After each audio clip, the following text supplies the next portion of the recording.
and I want to explore some of the mountains. I brought my walking shoes. So it's not all about just opera, you know?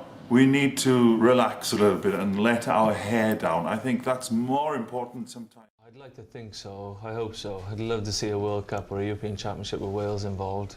Hopefully that'll happen, you know, sooner rather than later. But yeah, I think we've got some good youngsters going through. The Welsh domestic football teams now, Cardiff City and Swansea City, are doing really well. You know, got the stadiums now as well, and in the Championship, and they're pretty much top of the table now as well. The only way I could describe it is like when you're young and it's Christmas Eve, and then you wake up and you go downstairs and you vote that you've been good enough for Santa to drop you off what you want, and boy has he come early this year for me. You know, the reason it's a taboo subject is often it's unfair, or it's horrible, or it's oppressive, or you know, all those things. But to talk about the subject of oppression and all that is fine. It's like I've had many times people discussing a joke I've told. He's the brother of Shirley, played by Linda Henry, and he's come in with his family. And one of the reasons why I wanted to do it is because he's a family man, he's not a gangster. I thought it was going to be obvious. I come in, run about with a shotgun. Well, I finally released an album, which, like, as an artist, is like, that's your backbone, to be honest, like bodies of works and albums. So I finally released an album, and I don't know, I feel like I've done all I can to kind of spread my sound. Got to use that platform to the best of your ability and take it, and that's what I did, and I love the show. It's great. I mean, they literally let me do, Lorraine, whatever I want. My family have been on here 4 generations. I started when I was 6. I'm now 43 nearly. So that's a lot of years to do. My dad before me, my granddad and my great nanny. To quote him, he wants it to make sense. There's all this jargon and embezzlement that's surrounding him and his investment and his money, which he hasn't got a lot of. And obviously we see his purposes. He's expecting a kid with a girlfriend that we assume he loves. But when Peter Taylor came in, you know, I knew he was going to kind of go on to bigger and better things, and luckily enough it did, like. But I've, as you said, I've been here a long time. To do a 6-7 year stint so far at a football club's it's a massive achievement, especially in today's game. You'll go get it now. You'll go get water for that now.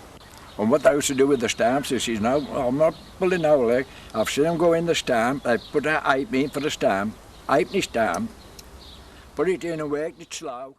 It's a great movie by, you know, seeing what I've done so far, and I'm just looking forward to coming out, and then I can look at it from a different kind of perspective then and see how it is, because at the moment I don't really know too much about that industry. So the director tells me I've done a great job. MBJ Michael tells me I've done a great job.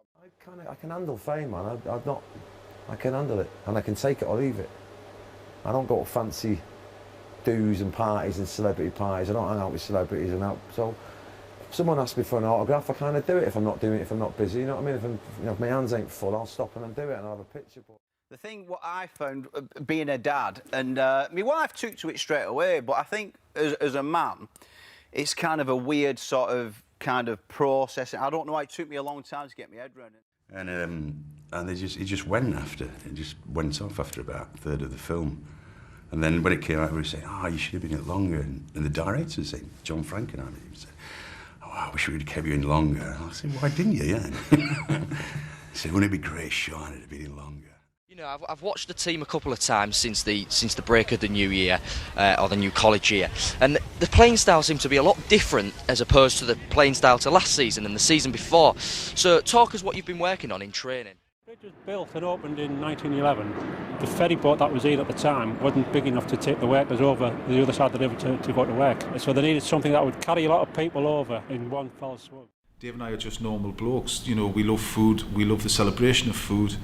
And what's important is that you know, we're not body beautifuls.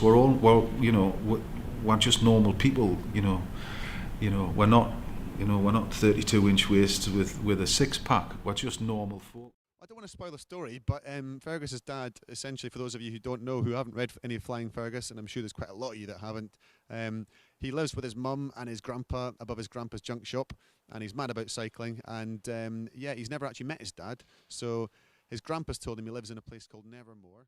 And totally kind of different actors, you know. Elijah was a child star, well, so was Sean.